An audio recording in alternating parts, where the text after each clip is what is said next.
Il était une fois une femme qui n'avait qu'un seul enfant. Elle l'aimait évidemment de tout son cœur. Seulement un jour, malheureusement, cet enfant vint à mourir.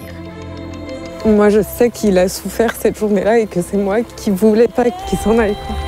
Elle se sentit alors complètement envahie par la tristesse. Elle ressentait une douleur immense. Je peux pas dire aujourd'hui que j'ai vraiment accepté, quoi. J'aimerais bien pouvoir me dire qu'on peut se reconstruire. Elle voyagea de village en village. Elle parcourut tout le pays. Donc, comme tu m'as demandé, c'est des gens qui viendront à nous, des gens qui ont perdu un enfant, qui ont traversé cette épreuve et qui ont des choses à partager. On va passer par les plus beaux endroits de la Drôme. Et puis avoir quelques surprises sur le chemin.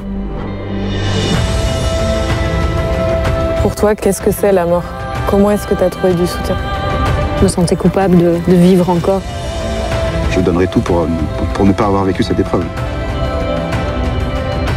La souffrance était insupportable. Je voulais y mettre fin. Qu'est-ce qui a fait que tu as tenu justement jour après jour, qu'il y a eu d'autres pensées qui sont venues et qui étaient plus fortes que ça? Qu'est-ce qui t'a aidé à te reconstruire? Faire son deuil, pour moi, n'a absolument aucun sens parce que ça suppose qu'on commence quelque chose et qu'on le termine. Il y a cette intelligence de ton esprit, de tout ton être qui œuvre jour après jour à reconstruire et ça va ouvrir des portes que tu penses fermer à tout jamais. Où on passe nos jours à l'hôpital et en dehors à pleurer et à se faire plaindre, où on fait la rigolothérapie.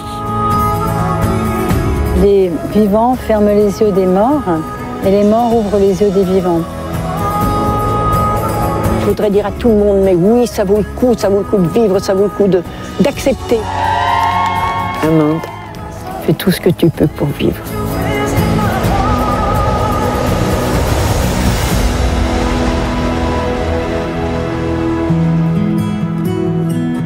L'automne, c'est la saison où tout meurt et en même temps, c'est la saison où il y a les couleurs les plus vivifiantes.